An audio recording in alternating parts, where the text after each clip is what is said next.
ଓମ୍ ସାଇରାମ ସାଇନାଥଙ୍କ ପାଦ ତଳେ ପ୍ରଣାମ ଜଣାଇ ଆପଣମାନଙ୍କୁ ସାଇକି ପ୍ରେମଧାରାର ପରିବାରକୁ ସ୍ୱାଗତ କରୁଛି। ଆପଣମାନେ ଶୁଣୁଛନ୍ତି ଆଜିର ସାଇ କଥା ଶ୍ରୀ ସାଇ ସଚ୍ଚରିତ୍ରରୁ।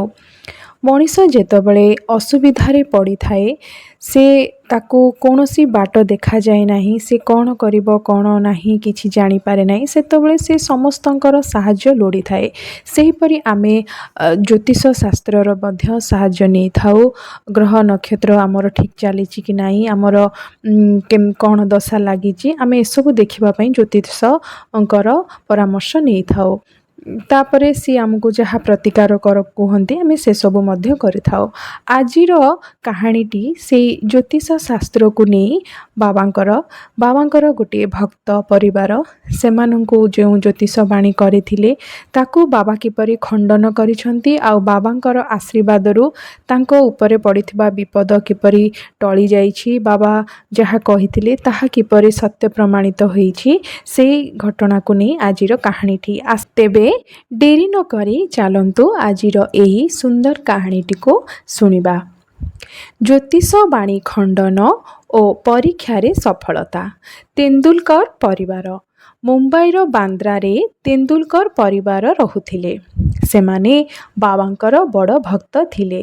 ଶ୍ରୀ ରଘୁନାଥ ତେନ୍ଦୁଲକର ମରାଠୀ ଭାଷାରେ ଶ୍ରୀ ସାଇନାଥ ଭଜନମାଳା ନାମରେ ଏକ ପୁସ୍ତକ ରଚନା କରିଛନ୍ତି, ଯେଉଁଥିରେ ପ୍ରାୟ 800 ଅଭଙ୍ଗ ଏବଂ ପଦର ସମାବେଶ ହୋଇଛି ତଥା ବାବାଙ୍କର ଅନେକ ଲୀଳା ଗୁଡ଼ିକର ମଧ୍ୟ ମଧୁର ବର୍ଣ୍ଣନା କରାଯାଇଛି।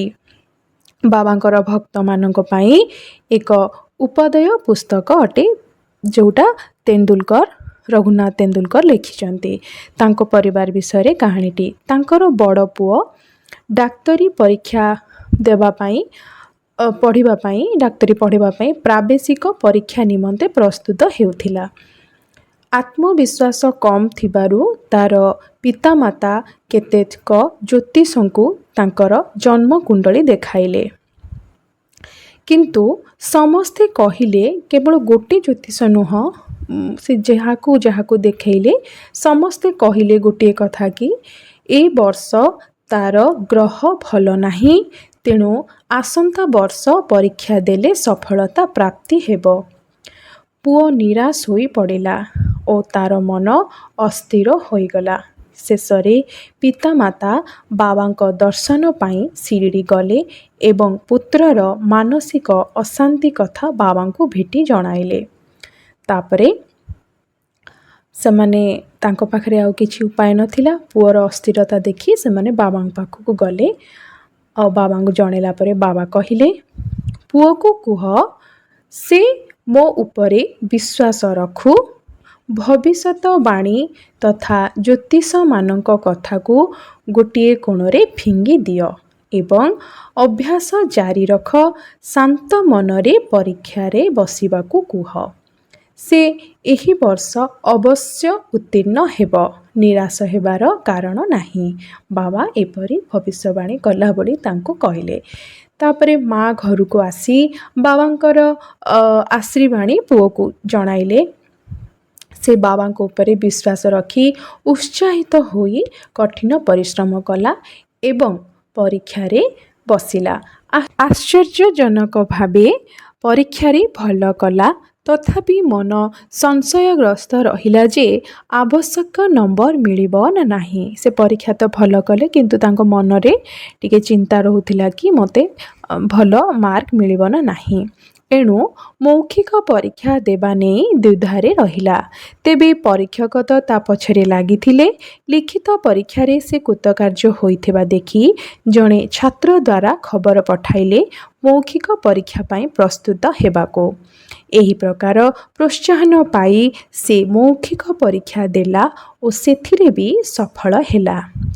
ଗ୍ରହ ଦଶା ପ୍ରତିକୂଳ ଥିବା ସତ୍ତ୍ୱେ ବାବାଙ୍କ କୃପାରୁ ସେ ସଫଳତା ଲାଭ କଲା।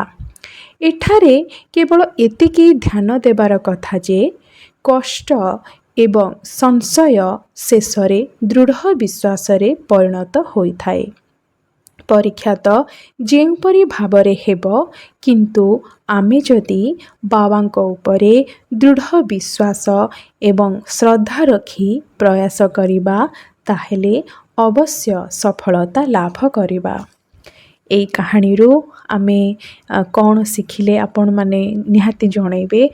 ମୁଁ ଯାହା ଶିଖିଲି କି ବାବାଙ୍କ ଉପରେ ଦୃଢ଼ ବିଶ୍ୱାସ ହିଁ ଆମକୁ ସବୁ ସମସ୍ୟାର ସମାଧାନ, ଗ୍ରହ ଦଶା, ପରିସ୍ଥିତି, ଆମର ଯାହା ବି ସମସ୍ୟା ଯାହା ବି ଆସିଥାଉ ନା କାହିଁକି, ଯଦି ବାବାଙ୍କ ଉପରେ ଆମର ବିଶ୍ୱାସ ଥାଏ, ଯାହା ବାବା କହିଛନ୍ତି ସବୁରି ଯଦି ଆମ ପାଖରେ ଅଛି, ଶ୍ରଦ୍ଧା ତ ସମସ୍ତଙ୍କ ପାଖରେ ଥାଏ, ସମସ୍ତେ ବାବାଙ୍କୁ ଭଲ ପାଆନ୍ତି, କିନ୍ତୁ ଯେତେବେଳେ ପରିସ୍ଥିତି ଜଟିଳ ହୋଇଯାଏ ସେତେବେଳେ ସବୁରି ଟିକେ ଆମର ଦୋହଲିଯାଏ, ବିଶ୍ୱାସ ଟିକେ ଦୋହଲିଯାଏ। କିନ୍ତୁ ସେଇ ବିଶ୍ୱାସଟି ଆମେ ବାବାଙ୍କ ପାଖରେ ରଖିବା, ନିଶ୍ଚିତ ଭାବରେ ବାବା ଆମକୁ ସେଇ ପରିସ୍ଥିତିରୁ ପାର କରିଦେବେ। ସେଇ ସମୟ ଆମର ଚାଲିଯିବ। ବାବାଙ୍କ ଦୟାରୁ ପୁଣି ଆମ ଜୀବନରେ ଭଲ ଦିନ, ଭଲ ସମୟ ଫେରିକି ଆସିବ। ଆଜିର ଏଇ ସୁନ୍ଦର କାହାଣୀଟି ଆପଣଙ୍କୁ ଶୁଣିଲା ପରେ ନିଶ୍ଚିତ ବାବାଙ୍କ ପ୍ରତି ବିଶ୍ୱାସ ଅନେକ ମାତ୍ରାରେ, ବହୁତ ମାତ୍ରାରେ ଦୃଢ଼ ହୋଇଥିବ। ଯଦି ଆଜିର ଏହି ସୁନ୍ଦର କାହାଣୀଟି ଆପଣଙ୍କୁ ଭଲ ଲାଗିଥାଏ, ତେବେ ସାଇକି ପ୍ରେମଧାରାର ପରିବାରରେ ସଦସ୍ୟ ହୋଇ ରହିବେ। ଆପଣଙ୍କୁ ଅନୁରୋଧ ରହିଲା ଚ୍ୟାନେଲଟିକୁ ସବସ୍କ୍ରାଇବ୍ କରିବାକୁ ଭୁଲିବେନି। ରହିଲି। ଜୟ ଶ୍ରୀ ସାଇ।